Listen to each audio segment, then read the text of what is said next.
Smoke, smoke, smoke.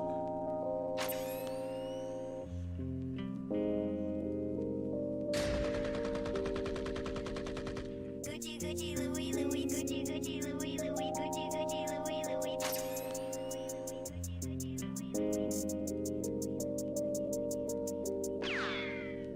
Gucci, Gucci, Louis, Louis, Gucci, Gucci, Louis, Louis, Gucci, Gucci, Louis, Louis. Fendi, Fendi, Prada, Fendi, Fendi, Prada, Fendi, Fendi, Prada, Gucci, Gucci, Louis, Louis, Gucci, Gucci, Louis, Louis, Gucci, Gucci, Louis, Louis. Fendi, Fendi, Prada, Fendi, Fendi, Prada, Fendi, Fendi, Prada, Gucci, Gucci, Louis, Louis, Fendi, Fendi, Prada. Them basic bitches wear that shit, so I don't even bother. Gucci, Gucci, Louis, Louis, Fendi, Fendi, Prada. Them basic bitches wear that shit, so I don't even bother. I put that on my partner, I put that on my family. Oakland City represent, address me as your majesty. Yeah, you can kiss the ring, but you can never touch the crown. I smoke a million Swisher blunts and I ain't never coming down. Bitch, you ain't no Barbie, I see you work at Arby's. Never too supersize it, hurry up, I'm starving. Gnarly, radical, on the block I'm magical. See me at your college campus, baggy full of Adderalls. Call me if you need a fix, call me if you need a boost. See them other chicken heads, they don't ever leave the coop. I'm in the coop cruising, I got the stolen plates, serving all the fiends over there by the Golden Gate. Gucci, Gucci, Louis, Louis, Gucci, Gucci, Louis, Louis, Gucci, Gucci, Louis, Louis. Fendi, Fendi, Prada, Fendi, Fendi, Prada, Fendi, Fendi, Prada, Gucci, Gucci, Louis, Louis, Gucci, Gucci, Louis, Louis, Gucci, Gucci, Louis, Louis. Fendi, Fendi, Prada, Fendi, Fendi, Prada, Fendi, Fendi, Prada. Gucci, Gucci, Louis, Louis, Fendi, Fendi, Prada. Them basic bitches wear that shit, so I don't even bother. Gucci, Gucci, Louis, Louis, Fendi, Fendi, Prada. Them basic bitches wear that shit, so I don't even bother. I put that on my partner, I put that on my family. Oakland City represent, address me as your majesty. Yeah, you can kiss the ring, but you can never touch the crown. I smoke a million Swisher blunts and I ain't never coming down.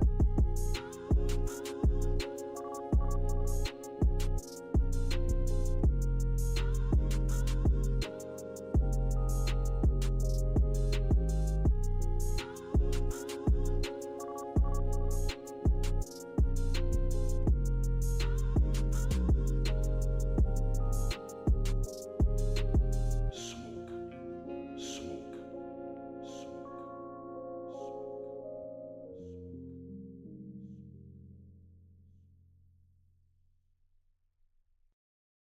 Do you agree that there's no such thing as racism, sexism, homophobism, Islamophobism, deadbeat dadism, white supremacism, and all the other isms? Destiny, that's a woman's name. You were raised by your daddy and mama. That makes you half man and half woman.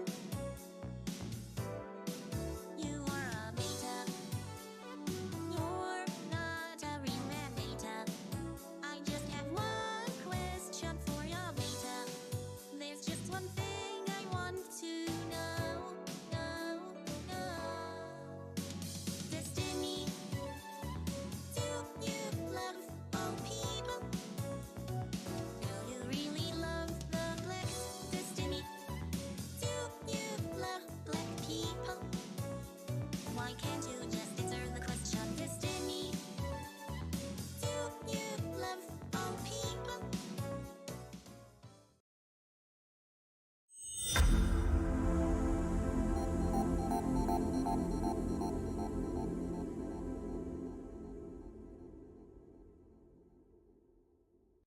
system, the company store, the paradigm of absolute control.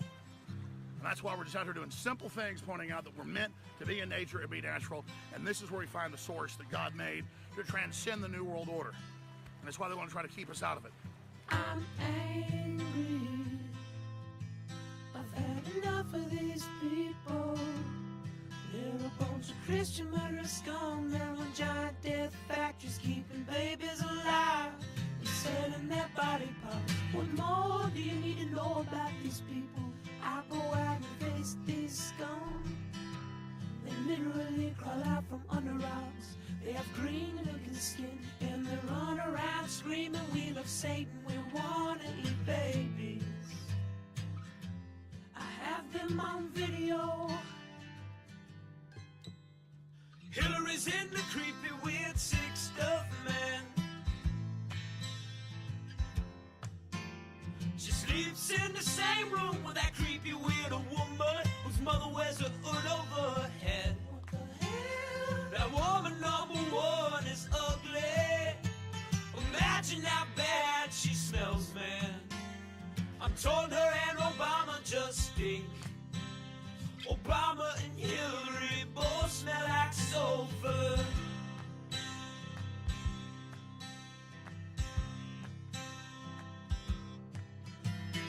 Literal vampire pot belly goblins are hobbling round coming after us. My spirit gets close to that evil and I feel it go.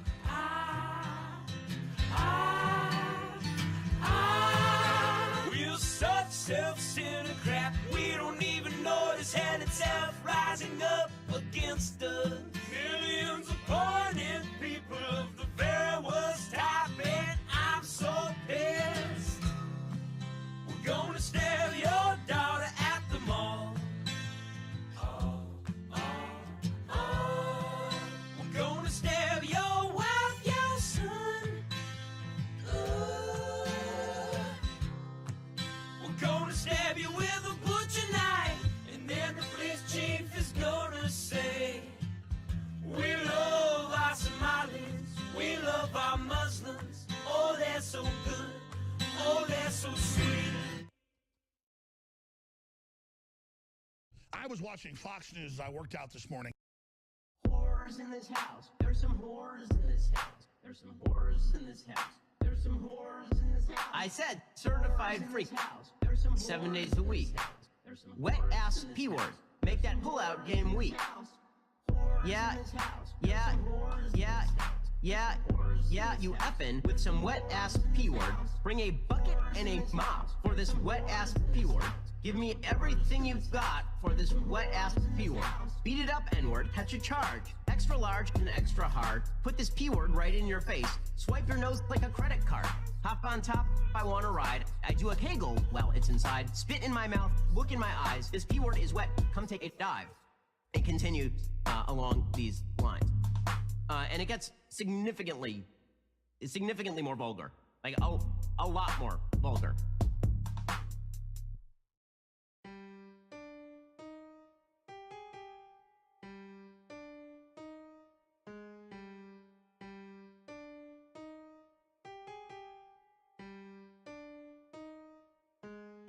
I keep that thing on me. God damn it, Bobby. They see me selling propane and now they trying to copy. Pretend to be broke, but I got hella cash. If you use charcoal, I'ma kick your ass. Made this money from propane, bitch. I feel like Pablo Escobar, but I don't sell cocaine, bitch. Shot that fella cause he didn't make his payments. Fuck with me, I keep a rocket launcher in my basement. Made this money from propane, bitch. I feel like Pablo Escobar, but I don't sell cocaine, bitch. Shot that fella cause he didn't make his payments. Fuck with me, I keep a rocket launcher in my basement. Oh man, goddamn, I caught Bobby jacking off. Syrup ain't no cough. Big Hank, break the law. Lady Bird, that's my dog. Peggy got that wet, I'll flip you like a tech deck. Yeah, I run my set, I'm running up them checks. If you using charcoal, that's a red dot at your head. Propane till I'm dead, bitch, I'm off the meds. We be smoking loud, and you smoking on mid. Me and Dale getting lit, and I'm running from the feds. Made this money from propane, bitch. I feel like Pablo Escobar, but I don't sell cocaine, bitch.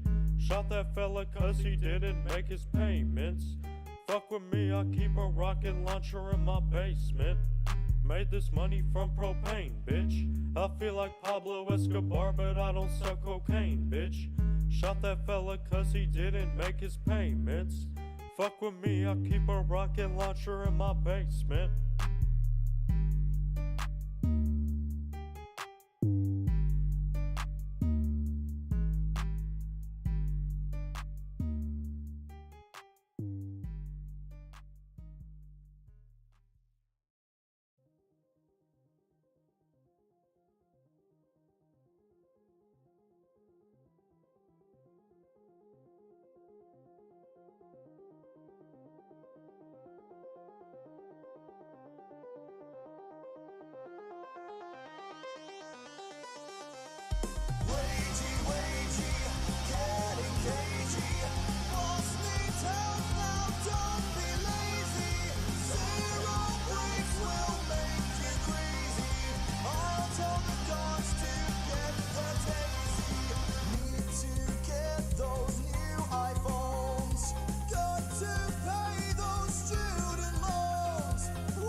Yo, let's go, chat. How's it going? Welcome to a B-Word broadcast. Be covering the Amber Heard trial, catching on up. Hope you're having a very lovely Thursday. I'm excited. I'm pumped. It's gonna be a good stream. I'm gonna blast off. I'm blasting off. Team Guy is already in the chat. And it's gonna be epic. I haven't seen Amber Heard take a stand.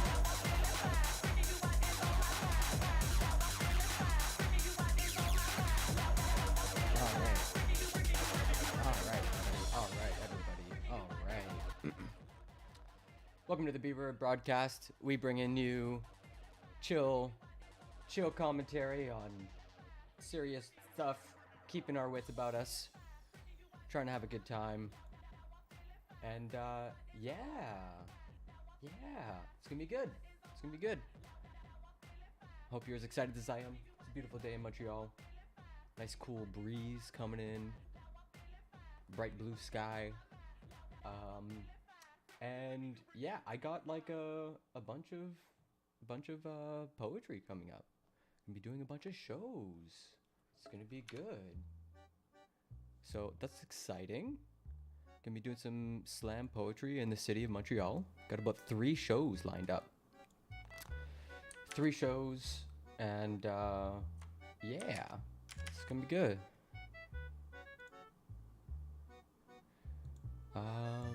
Okay, so we're mostly just gonna focus on the Amber Heard trial. I'm a bit behind. I missed a lot of the footage. See what we can get to catch up on, and then go from there. Might be a shorter stream today. So yeah, we blasting off, and let's go. Let's go, everybody. Everybody, let's go. I wonder how long it's gonna take until that meme has run its course. How are you doing this morning, Dan? Here's the trial. Let's full screen it. I'm actually gonna kill the tunes. All right. I think this is spicy. I think this is some habanero peppers. Laura Amber Heard. Amber Laura. Did you hear that? Let me see. Your next witness? There we Your go. Honor, we'd like to call Laura Amber Heard to the stand. All right. Amber Laura. Did she call her client the wrong name? I do. Like, wait, is it Amber Laura Heard or is it Laura Amber Heard? I'm actually genuinely curious now.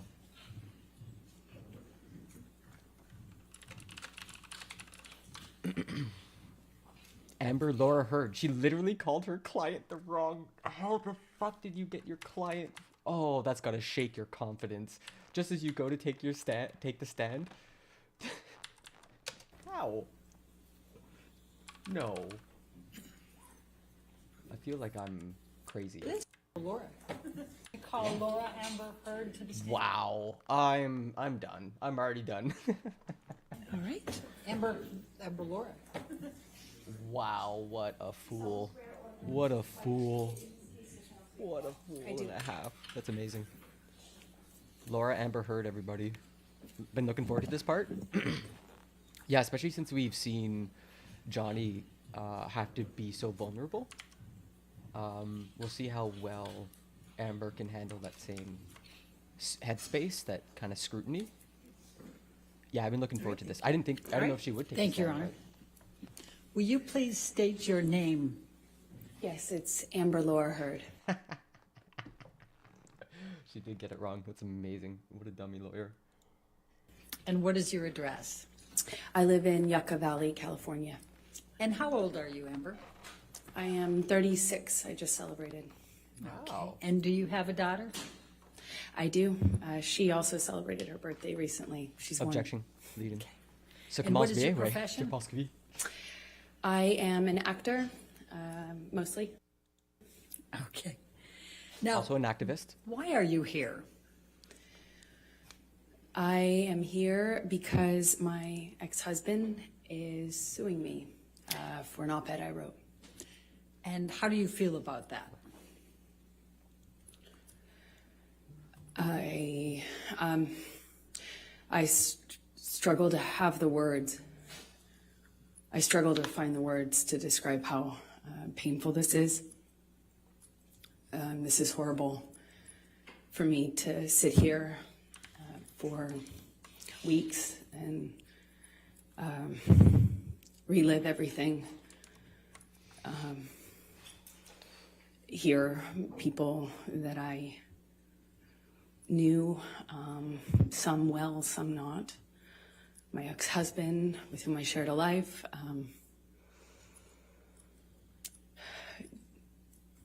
speak about our lives in the way that they have. This is the most painful and difficult thing I've ever gone through, for sure. Now, there was a trial in the UK in July of 2020 where Mr. Depp had sued the Sun newspaper and Dan Wooten. Do you recall that? And he lost. Yes, And what was your level of participation in that lawsuit, in that trial? well, I was not party to that lawsuit. I was a witness, I suppose the primary witness, since it dealt with the truth of the relationship that I shared with Johnny. And what, if Okay. any, role far, did you have to so good. play with respect to, for example, witness statements and testifying? Objection, compound. True. I said, for example. Overruled.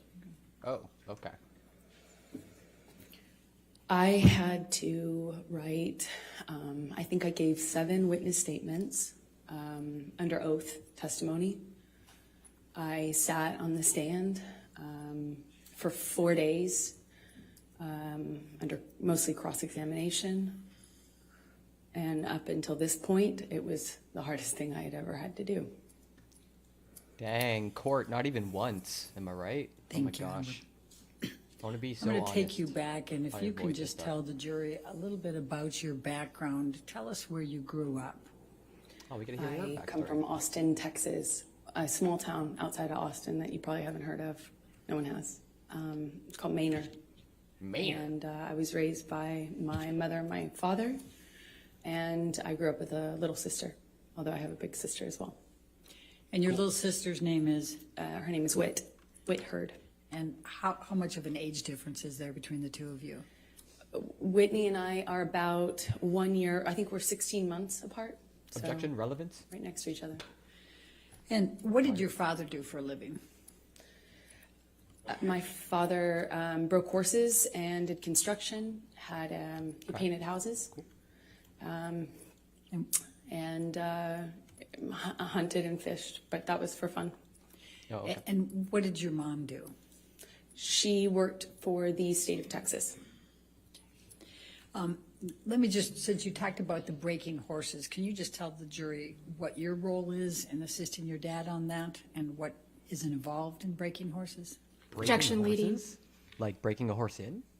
Like breaking its will Can you just tell me to be about? wild and free Overruled. Good. and subjugating it to your will? You just got to stay on, basically. Oh, okay. I would help him. I okay. was more of It's pretty simple. a crash test dummy. You know, when you train a horse, it's a wild animal. It doesn't necessarily like to be ridden. And We already have 2 really interesting differences in their childhoods. Johnny basically describes his childhood as being abused by his cruel mom who had no love. And Amber's is, I've broken horses. there are people out there On a ranch. who are crazy enough, like my dad, to pick that as a profession, I guess. And he was really good with horses, and I was the son he never had, so it was my job to, stay on. Subjugate. And what, if anything, did you learn from your father about how to react to the horses? Oh, this is an Well, interesting arc. with training horses, I guess Why? the key things are to not show fear, not get intimidated, not show fear, be tough and Be calm. intimidating. Invoke Tell fear. the jury a little bit about your educational background during those growing up years and your work experience. I worked any job that I could from the time I was really young. I wanted to get out of Texas and do something with my life and see things and do things. Yeah, I don't blame you. Lots so of women trying to get out of Texas. I was right in now. school and really pushed myself to. I just always pushed myself to be able to accelerate the process. I wanted to, Okay. get out of school as fast as I could, and I wanted to do more So things this is with her my life. angle than stay in to Texas. explain her aggressive behavior. I guess, Lacey. Like I also, it's just such a funny arc to focus on breaking in horses. It doesn't look good. Doesn't look good at all. Texas. Also, So what good morning. types of things, How are you so today? where did you go to school when you were younger? I was a scholarship kid at a Catholic school Oh. growing up.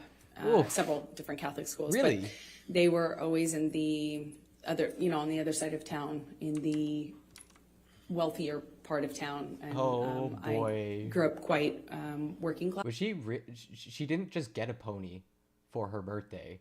She broke in ponies on the reg.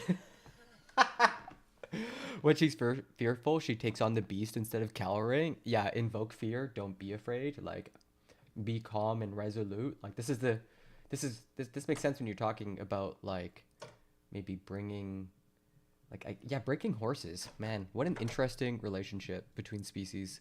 Like, man, humans are intense. We're way too intense sometimes. Us. And Jesus. and thankfully with as long as I maintained an A average, I enjoyed the benefit of a scholarship. I went to private school.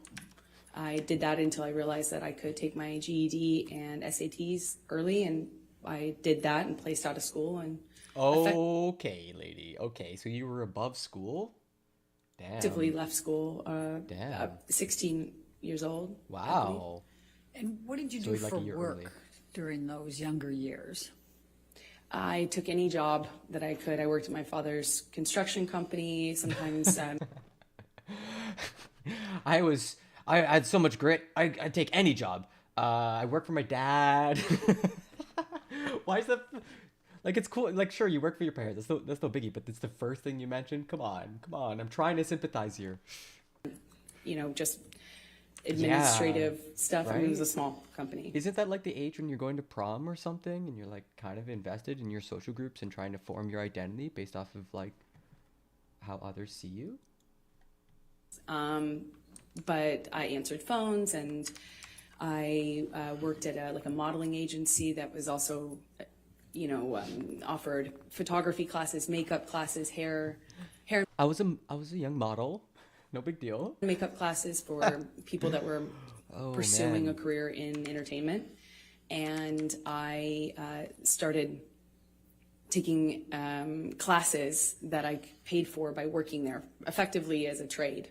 Okay. And cool. I eventually worked there long enough groups, to be able to pay for my headshots, I mean, I didn't have which are social groups. the pictures that you use in the industry to promote yourself, in whatever, acting, modeling, or both. I wonder if she broke her father's heart. I feel like she broke her Texas father's heart when she's like, "Dad, I'm gonna go be an actress," and he's like, "But honey, I thought you were gonna inherit the farm." Charitable ranch. work did you do when you were still young? It started off as a requirement for the school I went to, and then I liked it so much, I think, because it meant I wasn't at home, and it was important to me is just to not spend time at home.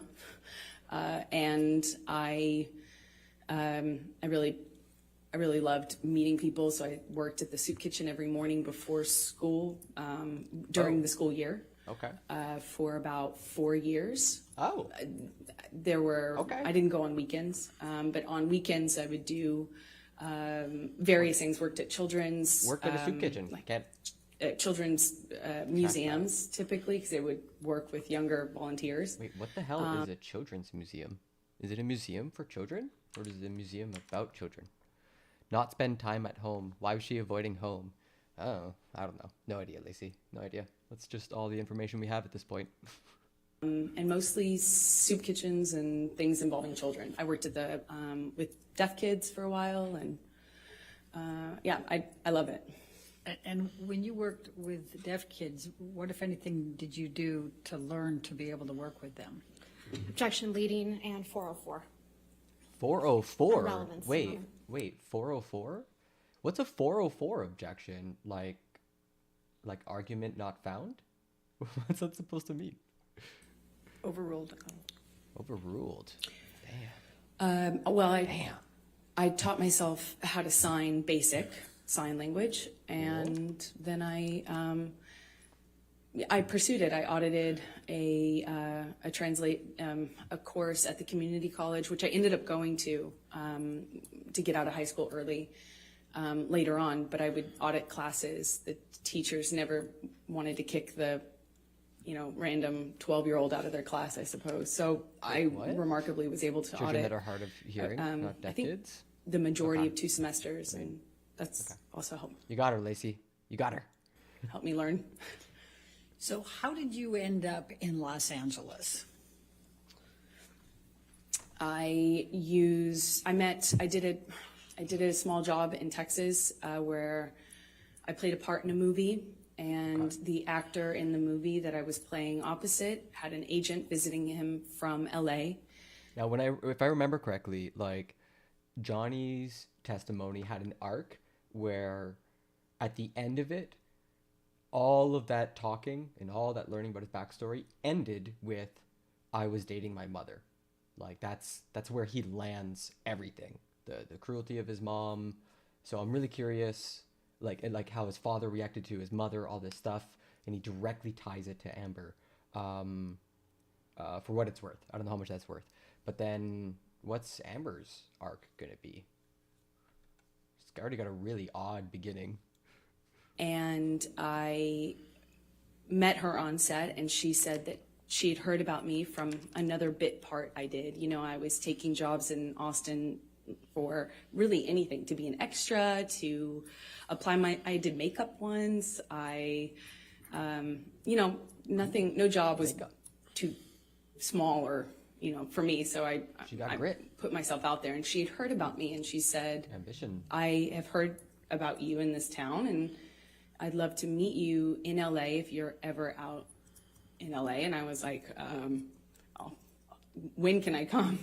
And she made an appointment with me for the following week. And I used... What? How did you get from Texas to California? Did you just take a plane? I feel like these are all one-time experiences. Wait, what do you mean one time? Like stuff that normal people wouldn't experience? Or like she's...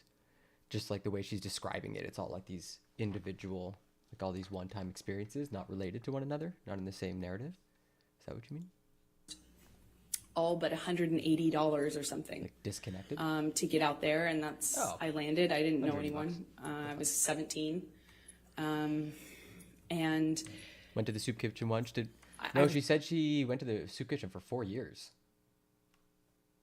Yeah. You work at a soup kitchen for 4 years. That's clout. That counts for something. Effectively, been there ever since, I suppose. That sounded like So ambition. when you arrived in Hollywood, please tell the jury what you did to get moving there, get going. I went to every audition, every casting, every meeting, every appointment that I could. I put myself out there. I didn't have a car because those were expensive. So I took the bus around LA. It was before smartphones. I had a Holy shit, she took the bus at 17? Yo, stop. This is literally call the UN, everybody. We got a white lady riding the bus at 17 in California. How did she survive that? How did she get through? That's incredible. Now I give a shit. In my bag and a change of tank tops. Not that it mattered, but I went to about 10 auditions sometimes a day and would change clothes if I needed to in the back. Life was so hard. The bus I was taking. And yeah. Now's the time to lean in. I see, hustled from one audition to the other. And I got a bit part on one thing, and then I got a bit part on another thing, and then eventually my roles kind of became more important or bigger. And also, another thing that's interesting between the two stories is Johnny really downplayed acting and never saw himself as an actor, and he got sucked into it, and he didn't really think that it would be a long-term career prospect for much of the early part of his career. Whereas Amber is describing all the little stones that led to what she was ambitious about, which was getting the career. And that's a really interesting contrast between these two. They're different. Because I would have expected both of them to say what Amber's saying, which was like, yeah, I wanted to be an actor. I'll be leaning in this whole time. That's funny. It's been a slow progression, I guess, since then, of doing either tiny bit parts in bigger movies or doing, larger roles in movies that no one would see. And I guess, it still is kind of like that. Okay. So I'm going to ask you to go from 2002 to 2009. If you could just describe for the jury a little bit what types of parts you had. I think they've indicated you have not been well known here in this courtroom compared to Mr. Depp. So perhaps just take them through a little bit of that. Yeah, that's fair. I did small roles in big films. Actually, clout shaming. Zombieland and Pineapple Express and Oh, yeah. movies that were well known. My first one was Friday Night Lights. But again, I had small roles talks in more to those the jury bigger films. And versus then JD. I would do larger roles in I don't know which way the jury is. Are they to her right? That smile was for... kind of smaller films. Like I did a project where I was the lead in a John Carpenter film, and he came out of retirement to do that.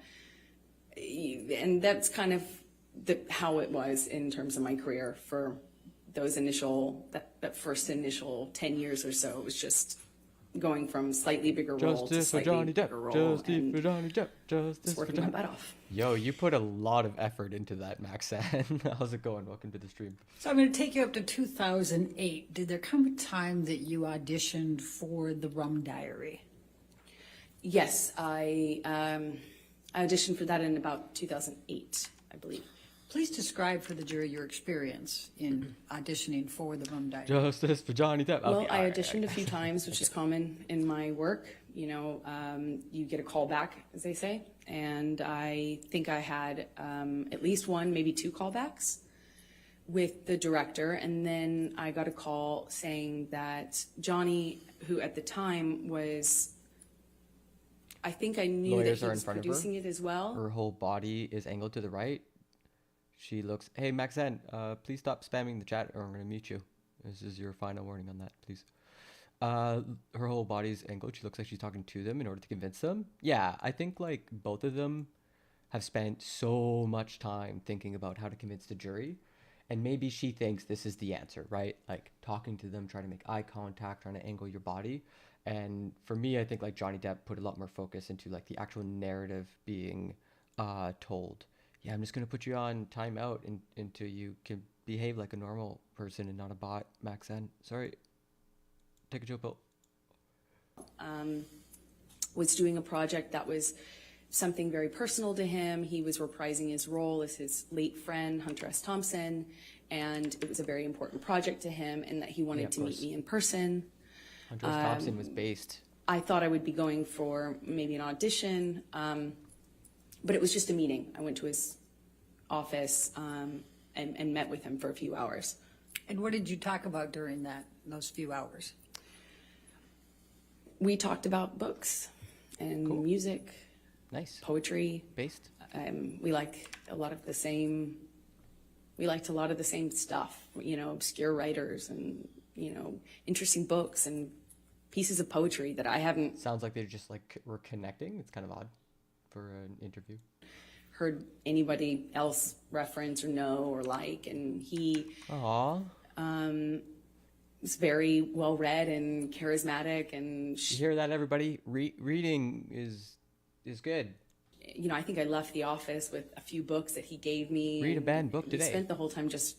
I mirrored his likes. I mean, when I really like a girl and I'm into her, I will almost always loan her a book that we're both interested in, because it's like, it's such a good way to connect to someone. I don't know. There's so many like thoughts you have when you read a book that you have on your own that are like really impactful, and then you get to like unpack that with someone else. It's really beautiful. It's really great. Talking about things that we care about, and I was so surprised that somebody, Yeah, it sounds a bit odd though for a little bit of for an interviewer or like a project or like talking like they're on a date. I knew who he was. I wasn't familiar, I wasn't a fan of his work. I wasn't familiar with him, but I knew who he was. He's one of the most famous people in the world. So it was already a weird thing to go and get called into his office. And, Sure. I'm a no-name actor. I was 22, I think. And After her first conversation, I bet she ran home and Googled every author and read all the synopsis online. twice my... I mean, Lacey, wouldn't you? Like, come on, it's Johnny Depp. At the height of his career, man, like that guy's on GQ mags, and yeah. And we just... I wasn't a fan of his work. He was twice my age, and he's this world-famous actor, and here we are getting along about obscure books and weird, old blues, and Cool. we it was, connected? I thought it was remarkable. You know, I just hadn't really, I thought it was unusual and remarkable. I left there just Yeah, I didn't hear that. I wasn't a fan of his work. No, I don't remember hearing that. feeling like, wow. So did there Sounds like come she a was time smitten. that you learned that you were going to be cast for the role in the Rum Diary? Yes, a few days later, my agent said that Johnny's going to call you. We gave him your phone number. I was like, oh, okay. And shortly after, my phone rings, I pick it up, and I hear, you know, this like deep voice on the other line, and he said, "You got the, you know, you're it, kid. You're the dream. Hunter wrote this part, and you're the dream. You're it, kid." Oh, nice. Damn. Amazed. Please describe Putting for it the on jury thick. what that means. What was the Rum Diary and this Hunter Thompson? What was the concept here? This should be fun to unpack. Who is Hunter Thompson? What role were you playing? Well, it was my understanding that he was bringing to life his late friend. And what he told me was that this character is supposed to be the dream woman, like the dream, American dream. And American woman. so I knew what he meant. He indicated to me It wasn't sexual. when he told me I artistic. got the role that I was that, you know, that I was the dream kid. That's what he said. This is So, did this it- is totally why people go into acting. It's because they get to say these smarmy lines to people and swoon them. Come a time that you It's a bit weird started on filming Journey. the Yeah. Rum Diary. Yeah, absolutely. Absolutely, Ashley. Like, I am not comfortable with this arc at all. At all. Like, so many red flags. She's like, yeah, so I thought it'd be an interview. It turned into a 2-hour meeting talking about old books. Like,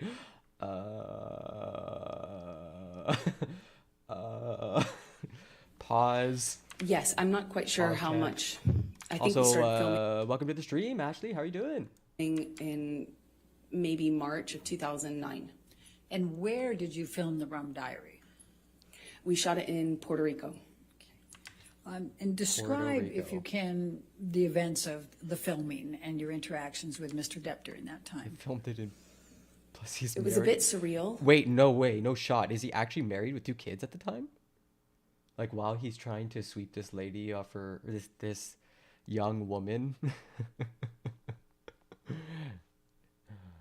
Okay, I at no point did I think Johnny was a good character, but You know, filming in a sheesh. place like Puerto Rico, it was beautiful. It takes place in the 50s, so everything really looked beautiful.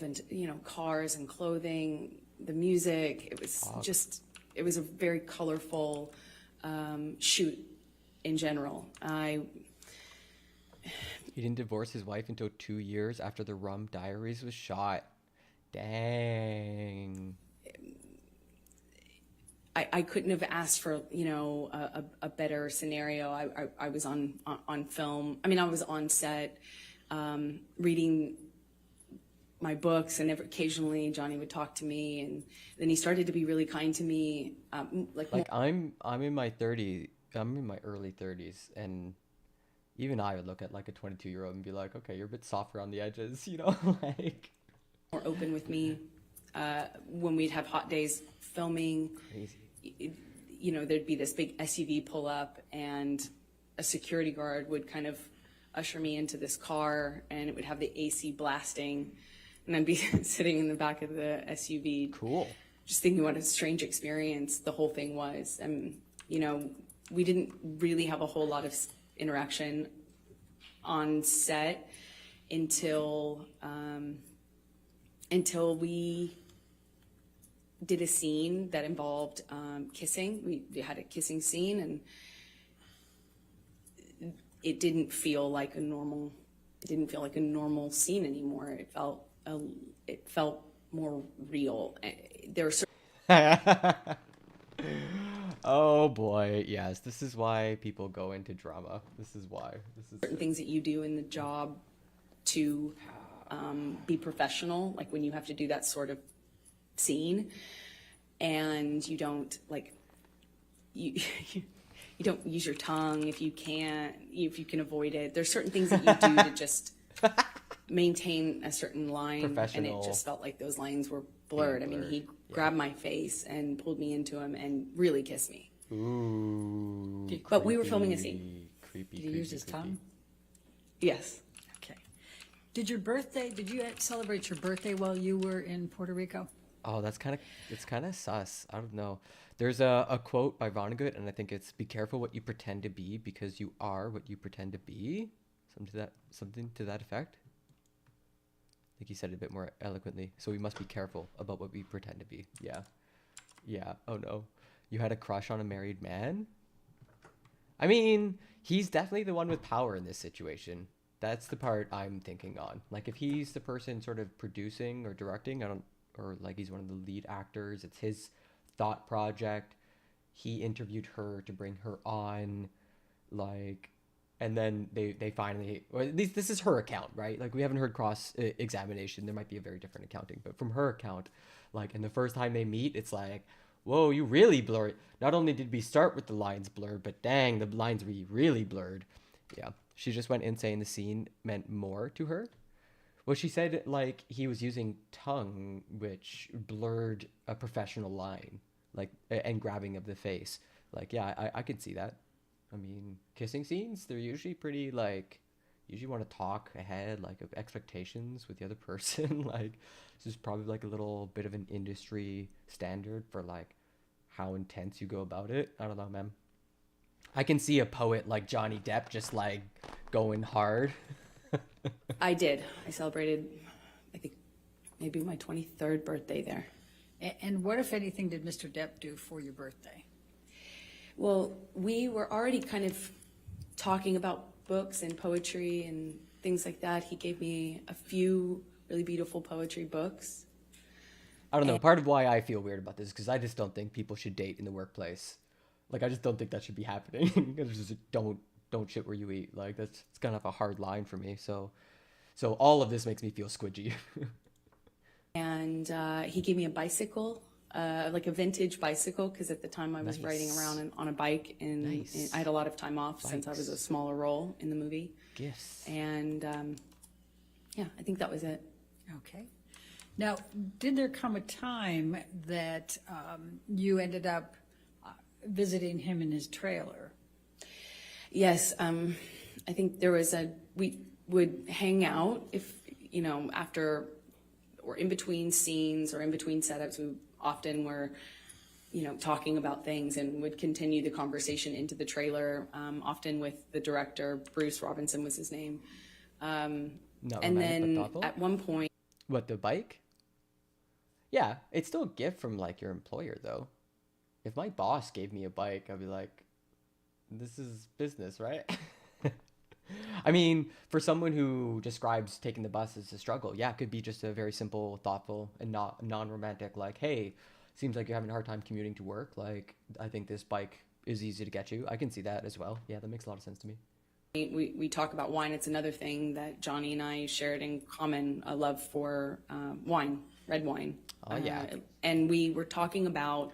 Oh, yeah, one of the things that's tough about this is that, like Amber's a bit of an unreliable narrator, because we've had a couple times when she's given versions of the events, and then, like, other uninterested parties, like a nurse or a police officer, have submitted, like, contemporaneous evidence that has, like, wildly disagreed with her version of events. So I just want to kind of preface that, like, this is her talking, and so we're gonna wait to see, like, what bolsters the story. But like, it's this is her story, man. A kind of wine that I enjoyed. And yeah. His current wine bill is $0. Going on about how great this bargain wine was, and I didn't understand, how much more sophisticated Johnny's taste in wine was. So I was going on about the virtues of Malbec or something, and I brought him a bottle of this wine, and I set it down, and at some point I'm going back to get back to set, and he kind of kicked his foot up in the air and basically kind of lifted the back of my bathrobe up, and Can I Bathrobe? just stop you there? Why were you wearing a bathrobe? Yeah, wait. because I was doing a scene. It was a period film, so it took place in the 50s, and so I had all of this old undergarments that are Oh, they rehearsed this part. She rehearsed this with her attorney. This is a rehearsed bit. for that time era on, and the scene involved me changing. Okay. So I had all the costume on. Okay. All right. And he kind of picked up the back of my robe with his boot, and I kind of turned around and like laughed, like giggled, you know. I didn't know what to make of it at the time, and I just kind of giggled. And Is she literally trying to pretend she doesn't know what flirting is? Oh, come on. batted it away playfully. And Come on. How am I supposed to believe he this? kind of playfully kind of pushed me down on this like bed sofa that was in his trailer, just playful and flirtatious. And he said, "Yum," and he kind of like lifted up his eyebrows like that. And I just giggled, laughed it off, kind of batted him away, and moved on, went back to set. And were you in a relationship at that time? I was. Okay. And was Mr. Depp in a relationship at that time? That was my understanding. Yeah. Yeah. And did anything else of significant happen during that Forbidden time fruit. period while you were filming with Mr. Depp, other than what you've told us?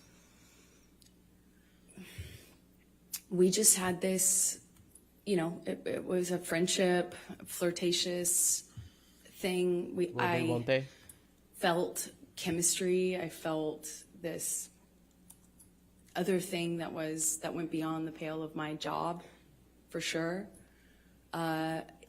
Johnny clearly felt that way about me, had indicated to me that that's how he felt in many different ways.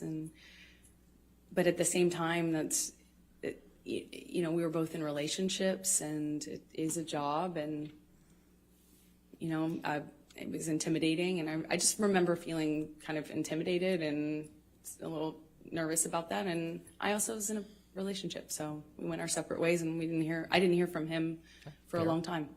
And that's so. Approximately how long okay. were you filming in Puerto Rico for the Why is Rum this Diary? frozen? A few months is my best All right. guess. And when you left Puerto Rico in the filming, when is the next time that Weird. you had any contact from Mr. Depp? Oh, it's on And their contact could include anything, must be on communications, written communications, frozen. as well as telephone or otherwise. end. Just a bit odd. We had no contact until Johnny called me on the phone one day, and I was driving, and he invited me over to his home in California, in Beverly Hills. And it was out of the blue. I didn't even have his phone number, so it was quite unexpected. He called me a second time, but there we go. I don't think we actually connected, or we didn't stay on the phone because we didn't really speak. But the first time was the only time I actually spoke to him, and he invited me over to his house under kind of he said that we could get Bruce, who was the director, to come over, something about the movie, but it was clearly not about the movie, if you know what I mean. Yeah. It was. Oh yeah, I know what you mean. So I said, I said my friends are in town, and I'm busy with that, and kind of hung up, feeling really startled. That didn't know what else to do. What, if any, gifts did Mr. Depp send you during that time period after you filmed The Rum Diary? He sent me several gifts. He sent me a beautiful dress, one that I wore in the movie, with a beautiful handwritten note, said "Happy Wrapping," and Okay. It's a bit made a reference to the dress being wrapping paper. risque. He sent me a few gorgeous, expensive, what I can only assume are expensive, collectible books, items. And then when I was away filming on a different job, he he did send me some guitars. I know one delivery I was informed about one delivery, and my partner at the time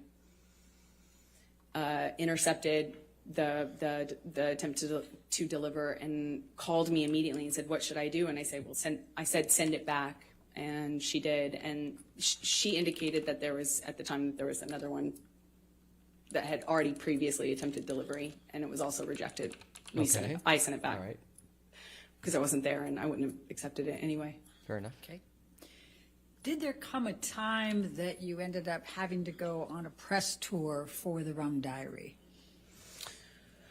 I got a call for the Rum Diary press tour in the fall of 2011. So that's close to 2.5 years after you filmed?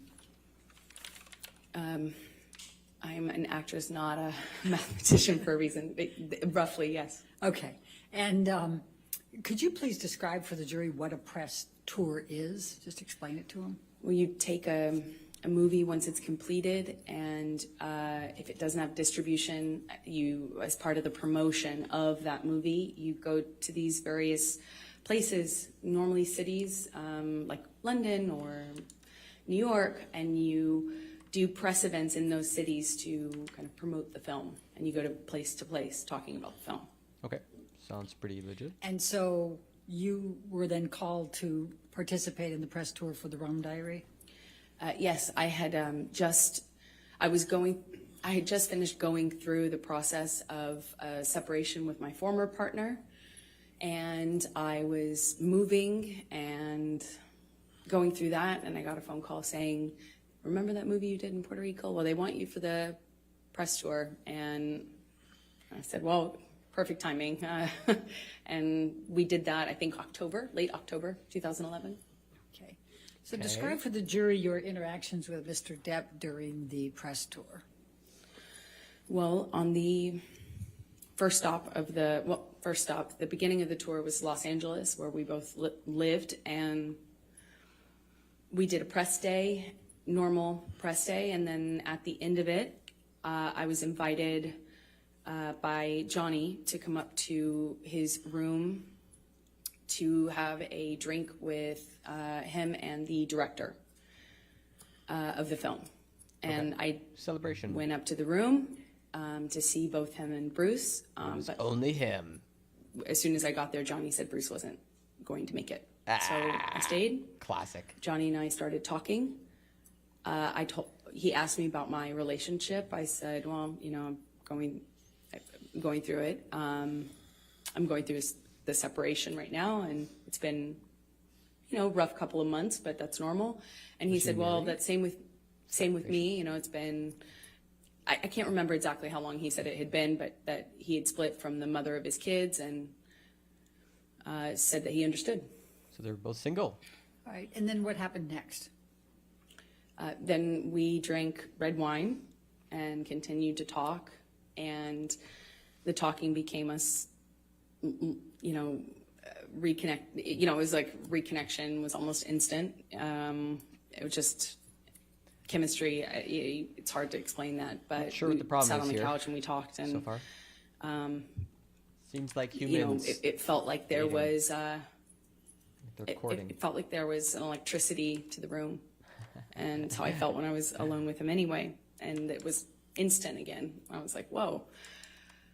So on the couch, we talked, finished some wine, and then I got up and left. And as I went to leave, he grabbed both sides of my face, similar to what he did in Puerto Rico when we were filming that scene.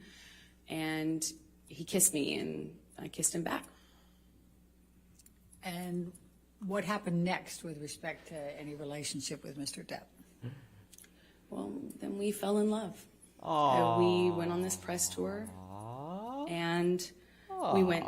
It was a beautiful and strange time. Hey, if we just end the stream here, it's just what a feel good story. We went from just forget the part where he's twice her age. They're in love. Love has no from one, not together, but going from one city to the next, Europe, New York, Los Angeles, as I said, and we're just traveling around talking about this movie that we did together, that we participated in together. Dang. And we were falling in love. I mean, it was just, you know, at the first dinner in London, he sat me next to me. You know, he produced the film and was a part of controlling the film and was responsible for different things than I was as an actor having a small part in it.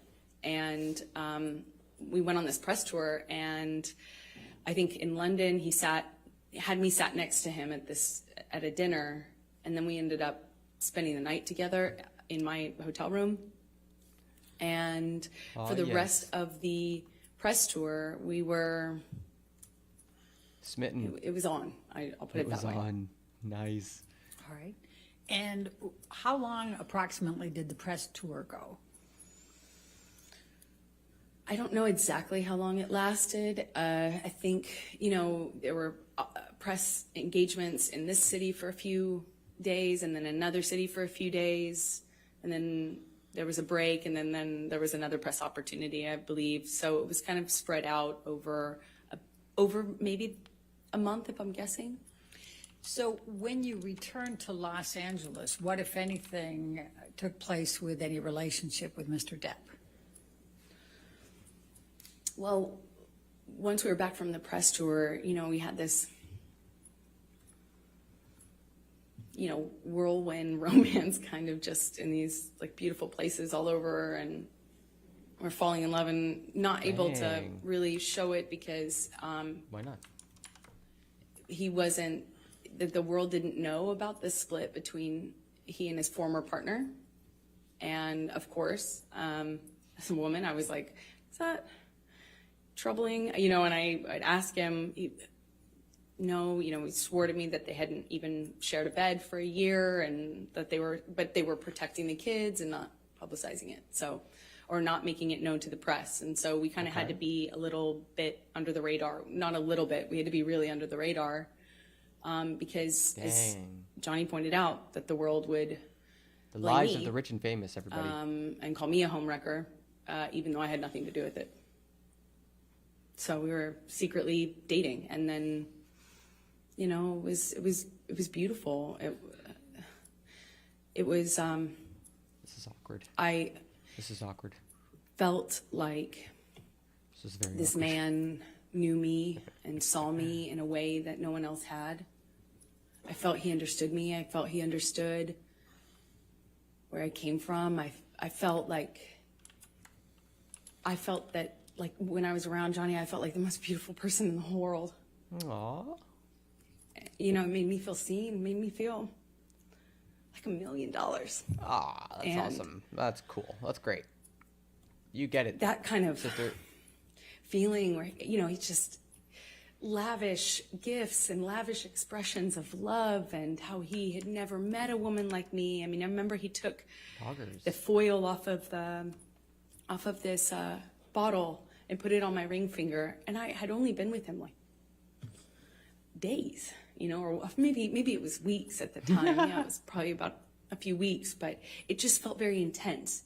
But we weren't doing normal life stuff. We weren't like stuck in traffic with each other. We weren't going to the grocery store and doing life. We were like hiding in these places around the world. He has so many homes. Rough. And so we'd be in one of those homes, or my home at the time. And I can relate. It would be like a bubble. Definitely relate. Like we were in this little bubble of secrecy, and it felt like a warm glow, as we would say. Just music and the kind of sounds awesome books that we both loved, and I wish at any point in my life I had that ever, even for like a week. That sounds awesome. That we both knew by heart, and it felt like a dream. It felt like so relatable. Absolute magic. Yeah, Ashley. I mean, don't you have experiences dating someone and they just, like, you know, whisk you off of halfway across the world? And you don't have groceries because you have chefs who like cook for you, who you order in every day for years. So while you're dating, I take it you're dating at this point, right? Yes. Or you're falling in love, you're also dating, right? Mm-hmm. Okay. Yes. Did there come a time early on that you ended up going to his Bahamas island? Bahamas. Yes. right? So shortly after, we, I think, started dating October of 2011. And, as I mentioned, this bubble, where he'd come over to my house and not leave for like 3 or 4 days, just smoking cigarettes and playing music and reading poetry to me or painting me or, just talking. Stop. I can only be so jealous. And then Please he stop. would disappear. And there'd be just no way to get a hold of him, no way to contact him. Damn. At first, I didn't really think anything about it, but he disappeared at one point That's not and then came back and said he was dealing with some health issue, and would I join him in the Bahamas? And I think that's when I learned he had an island. Oh. And I was on a trip with a friend of mine in Spain. I mean, one way to read this is like Johnny's infatuation with Amber was as much a drug to help him get away from his drug abuse. Like that's another way to read it. Like, and it's like, oh, come, help me, help chase away, this gnawing sensation, distract me from the ghosts. That's one way you could read it. And it was for the holidays, and I kind of rerouted my trip so I could come and land in LA landing in Miami instead of LA, so I could go and meet him on the island. And he had Keenan come and meet me on that trip, like in Miami. I get off one plane, get onto another, and go and join him on his private island. And I noticed he was drinking Beck's. As one does. And tea. Like and lots of tea. Like lots of tea. That's and normal. When you make tea, you're usually like gonna make lots of it. I mean, who only drinks a bag of tea? And I didn't foolishly think anything of it. I just, thought the man really, seriously, I missed it before, but really, really loves tea. Wait, what's wrong with the tea? And we had this beautiful, I don't know, Well, now I less wanna than a week know. probably. Oh, it's like mushroom tea. It's like kratom. Trip in the He's drinking kratom this entire time. Bahamas, a private island, beautiful sandy beaches. It's a scene that you just don't. I had never experienced anything like that. Objection? Relevance? It was a beautiful place, a beautiful time, and I fell head over heels in love with this man. Aww. So tell us about the tea. So after the Bahamas, I assume you came back, and are we talking now early 2012? Yes, that's correct. Okay. So what were you doing work-wise while you were dating him in this early stage? You're just gonna leave that hanging? What I always do, I would be taking job to job to job, going from one movie to the next. Rough. Mostly not filming in LA. So Yeah. Weirdly, you live in LA to go shoot on location. You hear that? She's one of us, chat. She's also one of the precariat. She also just goes from job to job, stringing together a livelihood from one multi-million-dollar contract to the other. In other places. So when I was in town, we would go back to this bubble, like insular bubble That with sounds awesome. beautiful, blaringly loud music and no one else and nothing else. And then, Well, I mean, I'd go off to work. And so would he. Eventually, yeah, he left to shoot Lone Ranger, I believe. but wait, why didn't you just develop some hobbies or join a club? I mean, that's what people do if they're like in a relationship. They're deeply invested, and it's usually pretty healty for one of them. You're like, yo, but you also need to have a social network outside of me. Yeah, I can't do it all. It's a big world out there. So I don't know. I don't know how this is. I don't know how to read this. It's such an odd thing. We were in a bubble. That's kind of your. Doesn't sound like there was anything preventing you from anything at all. Sounds like the world was your oyster. Okay.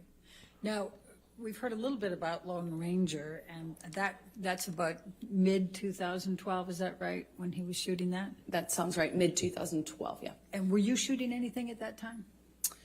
I was shooting.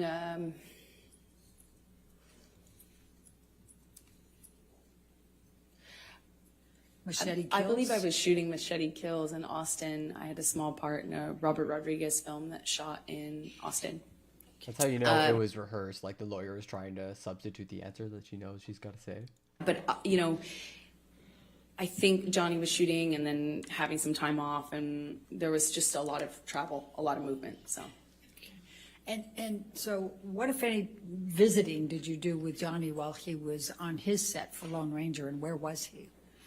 Well, he was filming all over the Southwest, and at some point I came to visit him and on one of his locations, and I would stay in the house because I couldn't really, you know, occasionally I would leave with his security guards, but I didn't really have anything to do but visit him for a few days. So I'd cook and kind of stay at home and paint or whatever and wait for him to come home and have dinner ready. And it was, we would have these little bubbles, but kind of scattered throughout. That would be such a nice feeling. Come home and someone who loves you has made you a meal.